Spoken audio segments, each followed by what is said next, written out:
Sir 2012 நடந்தவங்க ஆசிரியர் தகுதி தேர்வு வச்சு எல்லாத்துக்கும் அப்பவே போஸ்டிங் போட்டாங்க. ஆனால் 2013 நடத்துனாங்க. வெயிட்டேஜ் மதிப்பெண்ணு கொண்டு வந்தாங்க. போஸ்டிங் போடலிங்க. அதுக்கப்புறம் 2014 அந்த எஸ்ஜி அந்த ஆதிதிராவிட நலப்பள்ளிகள் மட்டும் பண்ணி நியமனத்தை போட்டுட்டு அப்படியே விட்டுட்டாங்க சார்.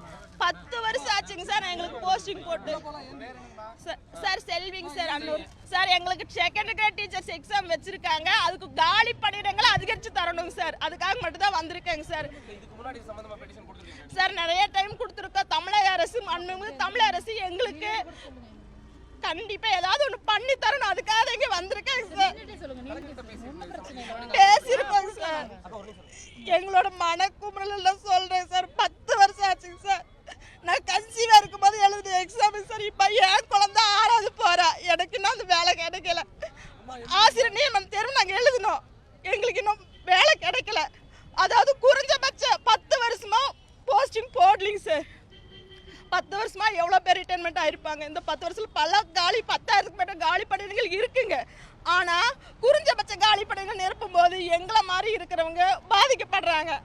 நாங்கள் எவ்வளோ வருஷத்துக்கு சார் படிக்கிறது? இன்னும் படிச்சுட்டே தான் இருக்கோம். எங்களுக்கு எப்போ சார் வேலை போடுவாங்க?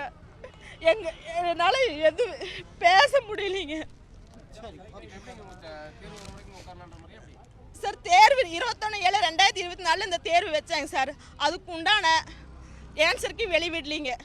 ஏன்சருக்கு மெதுவாக வெளிவிட்டுங்க சார். எங்களுக்கு 3000 வேகன்சி மட்டும் தாங்க சார் போடுறாங்க. 10,000 வேகன்சி மேற்பட்ட வேகன்சி இருக்கும்போது ஏங்க சார் குறைஞ்சபட்ச வேகன்சி போடணுங்க சார். நாங்கள் இவ்வளோ வருஷமாக காத்துட்டு இருக்கோம். எஸ்ஜிடி தேர்வர்கள் எவ்வளோ பேர் இருக்காங்க சார். 25,000 மேற்பட்ட தேர்வர்கள் இருக்காங்க சார். அவங்களுக்கு எல்லாத்துக்கும் ஒரு தீர்வு இது மூலமாக கிடைக்கணுங்க சார். அதுக்காக தான் வந்திருக்குங்க.